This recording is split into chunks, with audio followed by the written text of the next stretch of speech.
നിർമ്മിച്ചത് ശാസ്ത്രമാണ്. ഈ പാഠപുസ്തകങ്ങൾ അച്ചടിച്ചത് ശാസ്ത്രമാണ്. ഞാൻ മെല്ലെ പറയുമ്പോൾ നിങ്ങളെ ഉച്ചത്തിൽ കേൾപ്പിക്കുന്ന ഈ മൈക്ക് കണ്ടുപിടിച്ചത് ശാസ്ത്രമാണ്. നിങ്ങൾ ശാസ്ത്രത്തിൽ വിശ്വസിക്കണം. ശാസ്ത്രബോധമുണ്ടാവണം. ശാസ്ത്രം പഠിച്ചാ പോരാ. നിങ്ങൾ എങ്ങനെയാണ് സൂര്യഗ്രഹണം ഉണ്ടാവുന്നത്? പാമ്പ് വിഴുങ്ങിയിട്ടാണോ? പഠിപ്പിച്ചോ? സൂര്യഗ്രഹണം ഉണ്ടാവുന്നത് ചന്ദ്രന്റെ മറവ് കൊണ്ട് കാണാതാവുന്നതാണ്. എങ്ങനെയാ ചന്ദ്രഗ്രഹണം ഉണ്ടാവുന്നത്?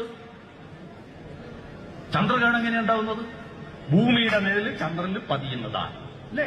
ഇതല്ലേ നിങ്ങൾ സ്കൂൾ പഠിപ്പിച്ച? അല്ലാതെ രാഹു വിഴുങ്ങിയിട്ടല്ലല്ലോ. എന്നിട്ടും നിങ്ങളുടെ വീട്ടിലെ സകല കലണ്ടറിലും രാഹുകാലമുണ്ട്, ഗുളികകാലമുണ്ട്. ഇല്ലേ? ഗുളികകാലം സത്യമാണ്. ഗുളികകാലം സത്യമാണ്. രാവിലെ 1, ഉച്ചക്കര, രാത്രി 2 ഗുളിക കഴിക്കുന്ന കാലം. അല്ലാതെ ഒരു ഗുളികനും രാഹു ഒന്നും ഈ പ്രപഞ്ചത്തിലില്ല മക്കളെ. രാഹുകാലം നോക്കിയിട്ട് ഇവിടുത്തെ അധ്യാപകരെല്ലാം പഠിപ്പിച്ചത് ചന്ദ്രഗ്രഹണവും സൂര്യഗ്രഹണവും ഉണ്ടാകുന്നത് പാമ്പ് വിഴുങ്ങിയിട്ടാന്നല്ല.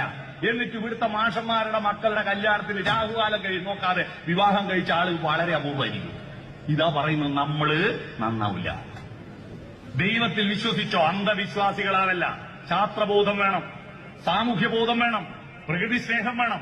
ഇതെല്ലാം ചേരുന്ന ഒരു പ്രക്രിയയാണ് വിദ്യാഭ്യാസത്തിന്റെ ലക്ഷ്യം. അല്ലാതെ കുറെ മാർക്ക് പരീക്ഷ എഴുതിയിട്ട് A+ വാങ്ങലല്ല. മനസ്സിലായോ?